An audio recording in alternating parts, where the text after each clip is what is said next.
Vampire एक ऐसा नाम जो लगभग सभी ने ही सुना होगा। आप लोगों ने इसका नाम कई सारी नेटफ्लिक्स सीरीज़ जैसे कि वैम्पायर डायरीज एक्सेट्रा जैसी मूवीज़ में सुना ही होगा। इस नाम का सिंपल शब्द में मतलब बोला जाए तो एक ऐसा क्रिएचर जो लोगों के लाइफ एसेंस के ऊपर चलता हो। मतलब कि सिंपल शब्द में बोलो तो लोगों का खून पीकर चलता हो। इस वर्ड के सुनते ही हम लोगों के दिमाग के अंदर कई सारे मिथिकल क्रिएचर्स आते हुए जैसे कि ज़ॉम्बीज़, यूनिकॉर्न, ड्रैगन्स। मतलब कि ये क्रिएचर, ये वर्ड और एक सिंपल सा सवाल आता होगा दिमाग के अंदर कि ये क्वेश्चन, ये वर्ड्स, ये creatures do they exist in real life या असलियत ज़िंदगी के अंदर एग्जिस्ट करते हैं। Firstly according to Google vampire एक मैथोलॉजिकल क्रिएचर होते हैं जो लोगों के लाइफ एसेंस के ऊपर चलते हुए। माइथोलॉजिकल वर्ड का सिंपल शब्द के अंदर मतलब बोला जाए तो मिथ्स का मतलब कि ट्रेडिशनल स्टोरीज, पुरानी कहानियाँ, लोगों के बिलीफ्स और कल्चर के ऊपर जो उनसे आधारित कहानियाँ होती है। ये मैथिकल स्टोरीज कई सारे टाइप की हो सकती है जैसे कि क्रिएशन ऑफ वर्ल्ड, इंसानियत का जन्म कैसे हुआ, the nature of good and evil.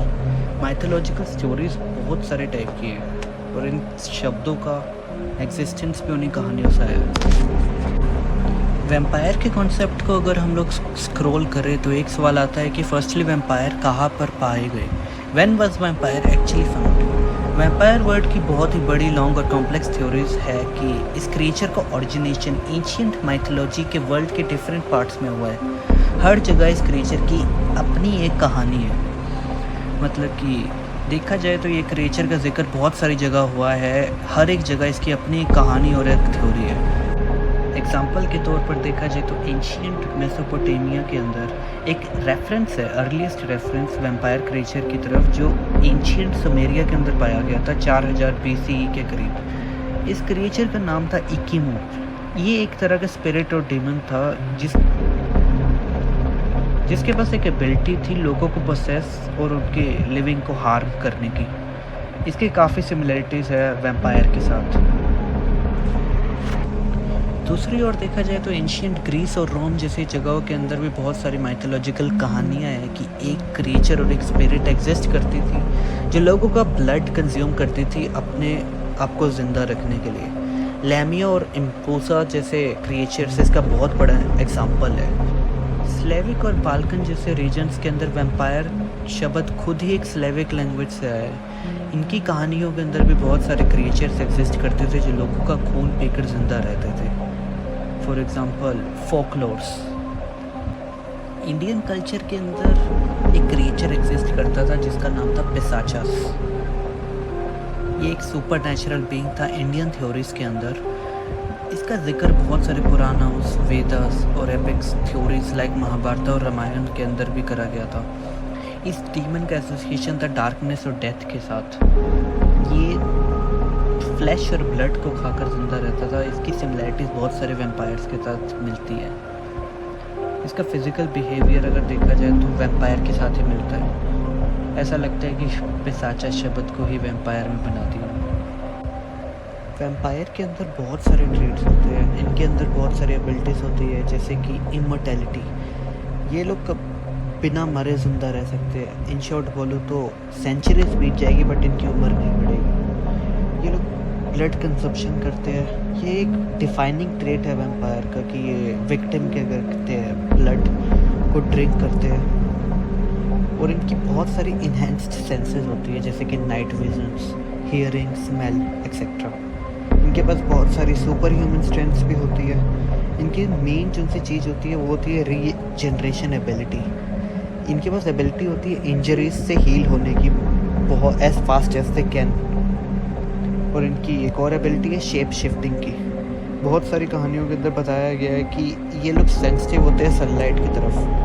मतलब कि सनलाइट के एक्सपोजर से ये बर्न हो सकते हैं, तो ये उन्हीं चीज़ों से दूर ही रहते हैं। ये इन ह्यूमन ब्यूटी के अंदर आते हैं। मतलब कि यू कांट इवन एस्टिमेट कि ये कितने ज़्यादा अट्रैक्टिव और कैरिस्टिमिक बीइंग्स होएगी। ये इतने ज़्यादा इसलिए होते हैं ताकि ये अपने विक्टिम को ल्योर कर सके कि वो उनकी तरफ अट्रैक्ट हो। इतना सब कुछ जानने के बाद ये थ्योरी एक डार्क टर्न ले लेती है जब हम इस थ्योरी को आज के टाइम के साथ कंपेयर करते हैं। ऑफ कोर्स अगर कोई ऐसा क्रिएचर एग्जिस्ट भी करता होगा तो वो अपने आप को कभी शो नहीं करेगा, लेकिन इन क्रिएचर के एग्जिस्टेंस को प्रूव करने के लिए बहुत सारी चीज़ एग्जिस्ट करती है। जैसे कि एक मेडिकल डिसीज़ जिसके ट्रेट्स वैम्पायर के साथ मिलते हो। इस डिसीज़ का नाम है पोरफेरिया। इसके अंदर ह्यूमन सेंसिटिव होते हैं सनलाइट की तरफ, facial disfigurement, blackened skin and hair growth जैसी चीज़ों को सफ़र करते हैं, जो काफ़ी हद तक वैम्पायर ट्रेट्स के साथ कंपेयर करी जा सकती है। दूसरी चीज़ है प्रेडेटरी बिहेवियर की थ्योरी। ये थ्योरी एनिमल बिहेवियर के अंदर होती है, such as blood drinking insects और bats. It has been proved that कि ब्लड ड्रिंकिंग बैट्स एग्जिस्ट करते हैं जो अपने विक्टिम को बाइट भी करते हैं उनके खून के लिए। The tale of vampire is a captivating journey जो बहुत सारे कल्चर, सेंचुरीज और हमारी इमेजिनेशन के अंदर एग्जिस्ट करती है। ये सिविलाइजेशन के अंदर एक बहुत ज़्यादा ब्रॉडिंग फिगर था। ऑफ कोर्स अर्बन लीजेंड जैसे figure, mythological theories about vampires, ऐसे टाइप की थ्योरीज बहुत अच्छी लगती है सुनने के अंदर। लिटरेचर और सिनेमा जैसी चीज़ों के अंदर इस चीज़ का डिफरेंट मतलब निकल कर आता है, एक फिक्शनल क्रिएचर जो एग्जिस्ट करता है सिर्फ हॉलीवुड की दुनिया के अंदर। Thank you very much for joining me. Comments के अंदर ज़रूर लिखना ये वैम्पायर की बायोपिक कैसी लगी।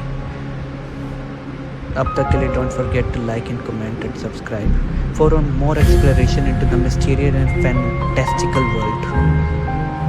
Bye bye.